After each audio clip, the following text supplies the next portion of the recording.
श्री स्वामी समर्थ. हर हर महादेव. देवादिदेव महादेव व स्वामींच्या कृपेने तुमच्या सर्व चांगल्या इच्छा पूर्ण हो ही स्वामींच्या आणि महादेवांच्या चरणी प्रार्थना करते. आणि आजच्या नवीन व्हिडिओला मी सुरुवात करते. तर आजच्या व्हिडिओमध्ये दक्षिण दिशा व वास्तुशास्त्र, घरातील वास्तुदोष कायमचा संपवायचा असेल तर काय उपाय करायचे आहेत तर ते आज आपण या व्हिडिओमध्ये जाणून घेणार आहोत. या व्हिडिओमध्ये तुम्हाला घरातील दक्षिण दिशा याबद्दल खूप जणांना भीती आहे आणि तुमच्या घरामध्ये वास्तूबरोबरच नाही आहे. इकडे किचन असावं, तिकडे देवघर असावं, इकडे बाथरूम नसावं किंवा इकडे दरवाजा नसावा, हे बऱ्याच वेळेला बऱ्याच जणांचे प्रश्नही असतात. तर हे भले ठीक आहे किंवा नाही, पण विनाखर्ची घरच्या घरी हा सगळा वास्तुदोषाचा त्रास आहे तुम्ही कसा दूर करू शकता तर मी तुमच्यासोबत शेअर करणार आहे. त्याचबरोबर इतरही माहिती मी तुमच्याबरोबर शेअर करणार आहे. तर व्हिडिओ शेवटपर्यंत नक्की बघा. आता घरातील दक्षिण दिशा जी असते ना ती पितरांची असते. आणि आपण बघा दिवाळीमध्ये यमदीपदान करत असतो, तर ते कुठे करत असतो तर दक्षिण दिशेलाच तो दिवा लावत असतो. त्या दिव्याची ज्योत जी आहे तिने दक्षिण दिशेला करत असतो, कारण ही यमाची दिशा आहे आणि ही नकारात्मक ऊर्जेपासून आणि आपण म्हणतो ना की ओळखली जाते. मग या दिशेला तुमचा दरवाजा आहे, मग घाबरून जायचं का तर नाही. तर माझ्या आयुष्यामध्ये वाईट होणार का, मग दरवाजाला हे लावा, भिंतीला ते लावा, असं लावा, तसं लावा, असे बरेच जण सांगत असतात. आम्हाला तर नकारात्मक जाणवेल. आमच्या घरामध्ये तर आजारपण आहे, आमच्या घरामध्ये तर भांडण आहेत, आमचे तर मुलंच ऐकत नाहीत, आमच्या घरामध्ये आर्थिक नुकसान होत आहे. कारण तुम्ही या गोष्टी मनावर बिंबवलेल्या आहेत आणि यूट्यूबवर ऐकलं की तुम्ही गुगलवर वाचलं दक्षिण दिशेला असेल तर तुमचा दरवाजा तर काय होत असतं. तर ह्या सगळ्या गोष्टी 100% खऱ्या आहेत, पण त्या सगळ्या नकारात्मक गोष्टी आपल्या आयुष्यामध्ये आपल्या घरामध्ये त्यांना खत पाणी घालून त्या अगदी व्यवस्थित फुलू द्यायच्या की नाही, का त्या जमिनीमध्येच असतात. त्यांचा पूर्ण नष्ट करायचा आहे हे तर आपल्या घरात आहे ना. म्हणजेच काय तर ज्या घरामध्ये राहता त्या घरामध्ये वास्तुदेवतासुद्धा राहते तुमच्यासोबत. ही तर एक गोष्ट आपल्याला मान्यच आहे ना. आणि वास्तुदेवता आपण जे काही बोलतो, आपल्या तोंडातून जे काही शब्द निघतात त्याला ती तथास्तु म्हणत असते.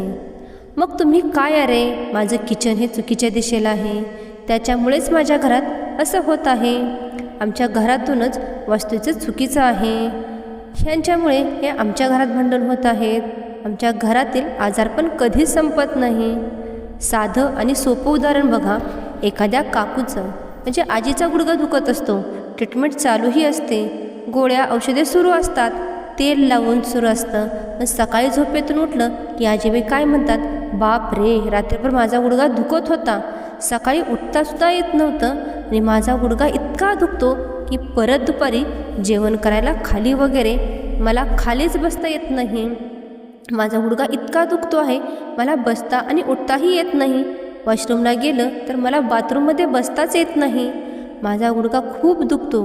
म्हणजेच हो, गोष्ट खरी आहे, तुमचा गुडघा दुखतो, पण तुम्ही सकाळी उठल्यापासून ते रात्री झोपेपर्यंत काय म्हणताय तर तुमच्या तोंडातून माझा गुडघा दुखतो, माझा गुडघा दुखतो, माझा गुडघा खूप दुखतो.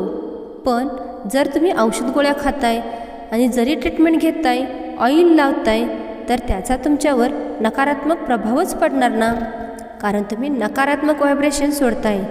तुम्हालाच आतून ठीक व्हायचं नाही, मग ते औषध उपचार तुमच्यावर कसं काम करतील.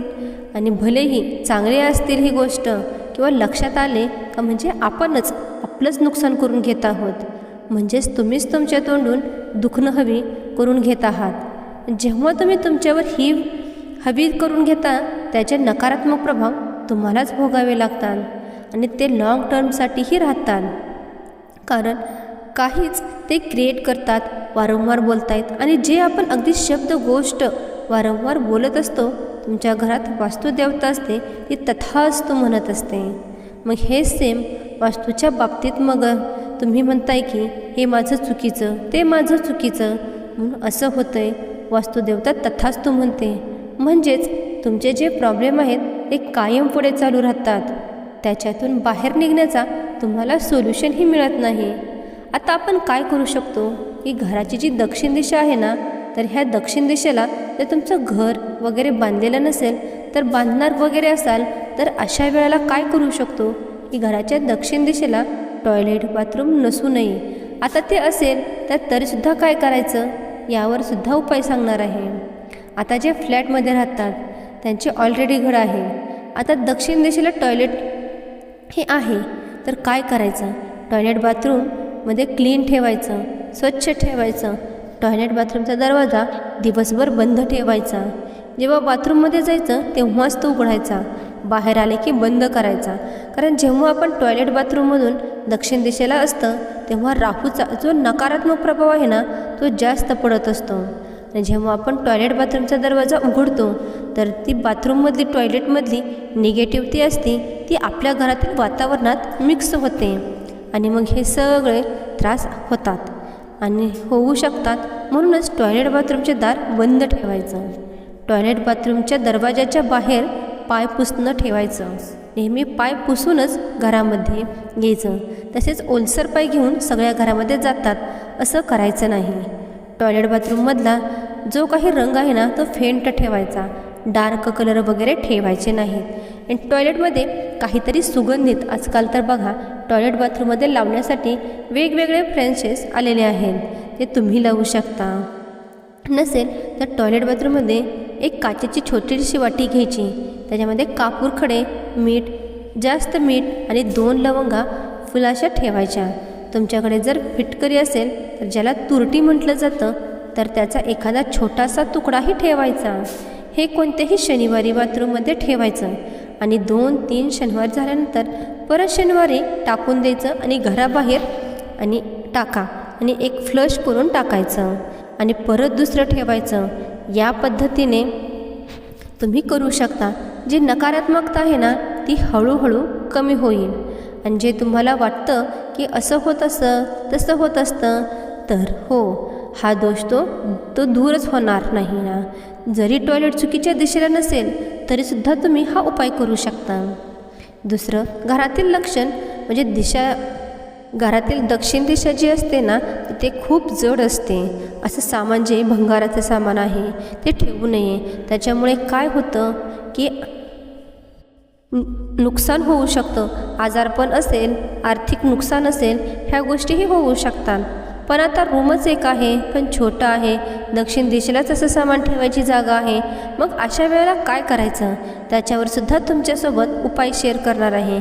दक्षिण दिशेला कधीही चप्पल वगैरे जे काही गोष्टी आहेत त्यासुद्धा ठेवायच्या नाहीत, कारण ही यमाची दिशा आहे. आणि चप्पल वगैरे सगळं आपण डस्टबिन वगैरे सगळं ठेवलेले आहे ते सुद्धा नकारात्मक प्रभाव आपल्याला बघायला मिळू शकतात. तर ह्या छोट्या छोट्या गोष्टी आहेत, म्हणजेच त्याच्यातून बऱ्याच आपण नॉर्मल जे आपण जनरली करतो गोष्टी त्या तुमच्यासोबत शेअर केल्या आहेत. वास्तूमध्ये आपण कशी सकारात्मकता क्रिएट करू शकतो हे आपण बघायचं आणि त्याच्यासाठी छोटे छोटे बदलही करायचे. अगदी विनाखर्ची. म्हणजेच काय, एक व्यवस्थित रुटीन फॉलो करायचं.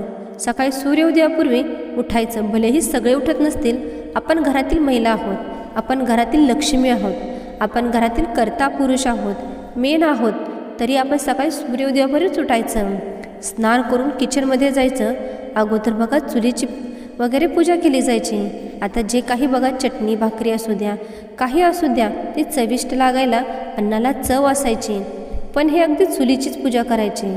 आपल्याकडे चूल वगैरे तर नाही, तुम्ही गॅसची पूजा करत जा. माझ्या आईला मी आजही बघते की माझी आई सकाळी ना जाते देवळात, दररोज काही ना काही करत असते. पण ज्या दिवशी सणवार असतो, मंगळवार शुक्रवार असते, पौर्णिमा अमावस्या, तर गॅसला हळद कुंकू वाहते, थोडीशी साखर गॅसवर ठेवते आणि त्याच्यावर अगोदर थोडंसं म्हणून चहा ठेवते. आणि असं करत जा की आपण रोज ठीक आहे तुम्ही हळद कुंकू वाहू शकत नाही तर स्नान करून किचनमध्ये जा आणि ज्या सगळ्या गोष्टी आहेत ते करा. सकाळी उठल्यानंतर घर पूर्ण झाडून काढा. रात्रभर साचलेली जी काही नकारात्मक असते ना ती झाडून त्या धुळीद्वारे घराबाहेर काढा.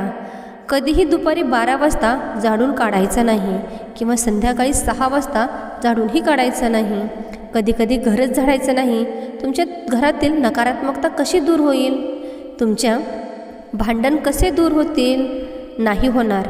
आणि झाडून काढताना नेहमी जी शेवटची रूम आहे त्याच्यापासून मुख्य प्रवेशद्वारापर्यंत झाडून यायचं आणि दरवाजातून कचरा बाहेर काढायचा. म्हणजेच काय की घरातील शेवटच्या कोपऱ्यापासून सुरुवात करायची, मग आपण मुख्य दरवाजापर्यंत आणली की कचरा बाहेर काढला, म्हणजेच घराच्या बाहेर फेकून दिला. सेम फरशी पुसताना पण हेच करायचं. पुसताना त्यामध्ये गोमूत्राचा 1-2 थेंब टाकत जा. गोमूत्र नसेल तर कधी कापूर बारीक करून टाकत जा आणि तेही नसेल तर कधी मीठ टाकत जा आणि तेही नसेल तर कधी गंगाजलही टाकत जा आणि तेही नसेल तर कधी चिमूट 1 हळद ही टाकून फरशी पुसत जा. किंवा रोज वेगवेगळ्या या पद्धतीने सगळ्या गोष्टी असतील तर आज हे टाकलं, उद्या ते टाकलं, परवा ते टाकलं, या पद्धतीने तुम्ही फरशीही पुसू शकता. घरातील नकारात्मकता दूर होते. त्याचबरोबर आता काय करायचं आहे, सकाळची जी देवपूजा आहे ना ती 8च्या अगोदर, जास्तीत जास्त 9-10च्या अगोदर करण्याचा प्रयत्न करायचा आहे. काम करून घ्यायचे. दुपारी 12 वाजता देवपूजा करताय, 1 वाजता देवपूजा करताय, अशा गोष्टी नाही करायच्या. सकाळच्या वेळीच आपण देवपूजा का करतो, कारण सकाळचं वातावरण जे असतं ते आपण एक म्हणतो ना सकारात्मकतेचं भरलेलं. ब्रह्ममुहूर्ताला एवढं का महत्त्व आहे बघा. आजूबाजूला आवाज नसतो, सगळं शांत असतं, आपलं मन एकाग्र असतं आणि जी काही पॉझिटिव्हिटी असते किंवा सकारात्मकता आहे ती जास्तीत जास्त आपण ग्रहणी करून ठेवू शकतो आणि ती जास्तीत जास्त आपल्यामध्ये साठवून ठेवू शकतो, जेणेकरून संपूर्ण दिवस आपला सकारात्मक भरलेला राहावा. सकाळी देवपूजा झाली की आवर्जून काय करायचं, देवघरासमोर एखाद्या निरंजनमध्ये किंवा पंथीमध्ये कापूर आणि 2 लवंग आहेत त्या जाळायच्या. आणि घंटी जी आहे ना ती आपल्या पूर्ण घरामध्ये वाजवायची. घंटीचा आवाज, शंखाचा आवाज जो आपण न करत नाही ना ती आपल्या वस्तूतील नकारात्मकता असते आणि आपल्या बाजूला ज्या काही नकारात्मक ऊर्जा असतात ना त्या दूर करतो. कारण ह्या आवाज आहे तो नकारात्मक ऊर्जा सहन करू शकत नाही. त्यामुळेच दररोज सकाळी देवपूजा झाली की घरामध्ये घंटी वाजवायची. त्याच्यामुळे जे काही दोष असतील, तुमच्या घरातील जे काही दोष असतील ते हळूहळू दूर होतील. याचा अनुभव तुम्ही स्वतः घ्याल. आणि दररोज सकाळी स्नान वगैरे झालं, देवपूजा करण्याच्या अगोदर मुख्य दरवाजा समोर पाणी शिंपडायचं, झाडून काढायचं, दरवाजामध्ये स्वस्तिक काढायचे आणि रांगोळीही काढायची. मंगळवार, शुक्रवार, पौर्णिमा, गुरुवार किंवा जे काही सणवार असतात त्या तिथीला उंबरठ्याला हळदीचे लेपन करा. ह्या गोष्टी काय करतात की नकारात्मकता आपल्या घराच्या बाहेर ठेवतात. फक्त सकारात्मकता आपल्या घरामध्ये प्रवेश करू शकते आणि आपल्या घरामध्ये जे काही दोष आहेत, नकारात्मकता आहे ते सुद्धा हळूहळू दूर होऊ लागतात आणि आपल्या घरातले जे काही प्रॉब्लेम आहेत ना ते सुद्धा दूर होऊ लागतात. भले तुमचा दक्षिण दिशेला दरवाजा असो किंवा इतर दिशेला दरवाजा असू द्या, ह्या गोष्टी तुम्ही करा. तसेच संध्याकाळी दिवे लावण्याची वेळ आली ना त्यावेळेला घरामध्ये झोपूही नका, त्यावेळेला झाडूनही काढू नका, त्यावेळेला कपडेही धुवू नका. भले मशीनमध्ये लावतोय पण त्यावेळेला लावू नका. यावेळेला आणि 3 दिवसांच्या वेळेला खातही बसवू नका. घरामध्ये खोटंही बोलू नका किंवा केसही विंचरू नका, कारण ही दक्षिणेचे लक्षण आहेत, दरिद्रेचे लक्षण आहेत. आणि संध्याकाळची दिवे लावण्याची वेळ म्हणजे माता लक्ष्मी आपल्या घरात येण्याची वेळ आहे. तुम्ही या गोष्टी केल्या किंवा दरिद्रतेच्या गोष्टी करताय आणि माता लक्ष्मी तुमच्या घरात प्रवेश करेल का, तर नाही. कारण मग या उलट संध्याकाळची दिवे लावण्याची वेळ आहे. देवासमोर दिवा लावायचा, तुळशीसमोर दिवा लावायचा, दरवाजात अगरबत्ती लावायची, दरवाजात दिवा लावायचा किंवा दरवाजात तिन्ही सांजेच्या वेळेला थोडा वेळ का होईना उघडा ठेवायचा. जेही कोणते मंत्र तुम्हाला येतात ते मोठ्याने म्हणायचे. आणि आपल्या घरात वास्तुदेवता राहते. आपल्या भिंतीमध्ये पण जे काही एवढेच दिवस आपल्याला माहीत नव्हतं, आपण वाईट बोललेलो, कोणाबद्दल बोललेलो, काय नकारात्मकता त्या भिंतीमध्ये शोषून घेतलेली आहे तर ती दूर व्हावी यासाठी मोठ्याने स्तोत्र म्हणायचे. मोबाईलवरून ही म्हणू शकता. तुमच्या घरी जर आंब्याचं झाड असेल तुम्हाला जर आंब्याची पानं मिळत असतील तर अगदी म्हणजेच जेव्हा तुम्हाला पाहिजे तेव्हा प्रत्येक मंगळवार, शुक्रवार, पौर्णिमा किंवा मंगळवार, शुक्रवार, पौर्णिमा आंब्याच्या पानांचं तोरण दरवाजाला लावा. आता तुमचं घर वास्तुशास्त्रानुसार नाही आहे किंवा ज्या गोष्टी सगळ्या सांगितल्या जातात वास्तुशास्त्रानुसार त्याच्या उलट तुमच्या घरात आहे, मग ह्या गोष्टी आपल्यावर हवी होऊ शकते का? तर द्यायच्या नाहीत. नकारात्मकता आपल्यावर कशी हवी होईल? द्यायची नाही. यासाठी काय करायचं? माझी वास्तू आहे, माझ्या घरामध्ये वास्तुदेवता राहत आहे, त्या वास्तुदेवतेला प्रार्थना करायची दररोज. अगदी जेव्हा तुम्ही देवपूजा वगैरे करता किंवा तुम्ही संध्याकाळची देवपूजा वगैरे करता, आता देवपूजा झाल्यावर फक्त हात जोडून वास्तुदेवताय नमः किंवा ओम नमः शिवाय नमः किंवा ओम वासुदेवताय नमः कमीत कमी 11 वेळा म्हणा. आणि वास्तुदेवता माझ्या घरामध्ये सुख, समृद्धी, ऐश्वर, आनंद आहे. तुमच्या आशीर्वादाने मला व माझ्या कुटुंबाला उत्तम आरोग्य प्राप्त झालेले आहे. ही वास्तू जी आहे ती आमच्यासाठी खूप आनंददायी आहे, खूप लकी आहे. आमचा व्यवसाय खूप चांगला चालला आहे, आमची उत्तरोत्तर खूप प्रगती होत आहे. हे वासुदेवता आहे, मी तुमची खूप आभारी आहे की तुमचा आशीर्वाद, तुमची कृपा माझ्यावर व माझ्या कुटुंबावर आहे. आणि तुमच्या आशीर्वादाने माझ्या आयुष्यामध्ये मला सक्सेस, प्रत्येक कामामध्ये यश मिळत आहे. मला व माझ्या कुटुंबाला दीर्घ आयुष्य लाभलेलं आहे. आपण धन्यवाद मानायचं.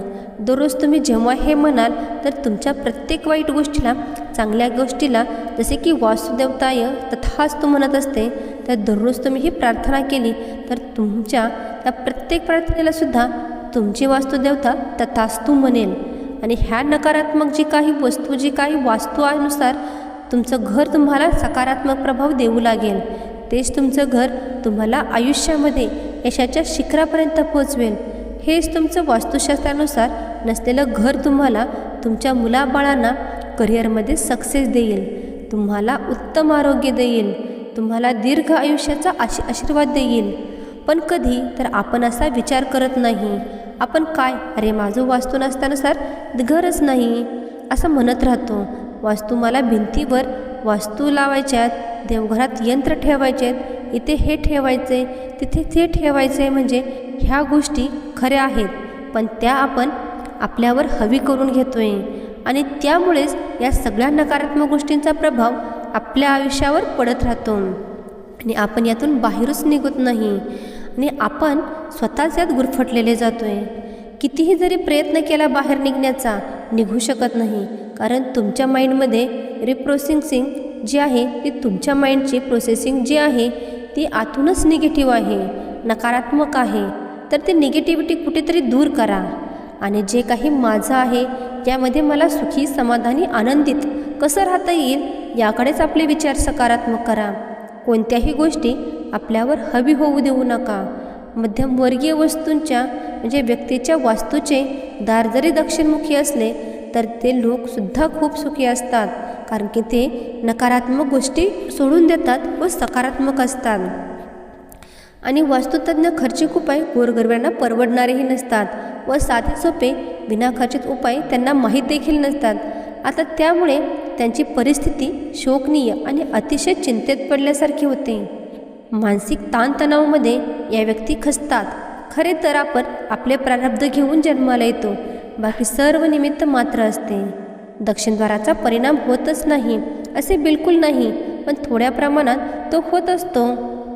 दक्षिणद्वाराला न घाबरता आपले जे घट्ट करून मन धीट बनले पाहिजे आणि मनातून नकारात्मकता झटकून टाकावी. तसेच तुम्ही दक्षिण दरवाजाच्या वरती पंचमुखी मारुतीचाही फोटो लावू शकता. खरं सांगू का, मी लहानपणापासुद्धा दक्षिण दरवाजाच्या घरामध्ये आम्ही राहिलो, पण आम्हाला कधी या गोष्टीचा कधीच त्रास झाला नाही. कारण आम्हाला कधी वाटायचंच नाही की आमचा दरवाजा हा दक्षिण दिशेला आहे, त्यामुळे हा त्रास होईल, तो त्रास होईल. हे तर आमच्या खरोखरच उदाहरण हे वैयक्तिक कसं होतं. माणूसच विचार करतो, हा माझा दरवाजा आहे, त्याच्यामुळे माझे प्रॉब्लेम आहेत. प्रत्येकाच्या घरामध्ये काही ना काही छोटे मोठे प्रॉब्लेम होतच असतात. ही एक गोष्ट लक्षात ठेवा. मैत्रिणींनो, व्हिडिओ कसा वाटला? व्हिडिओला नक्की लाईक, शेअर करा. चॅनलला सबस्क्राईब करायलाही विसरू नका. आणि आपल्या कमेंट बॉक्समध्ये श्री स्वामी समर्थ, हर हर महादेव लिहायलाही विसरू नका. श्री स्वामी समर्थ, हर हर महादेव.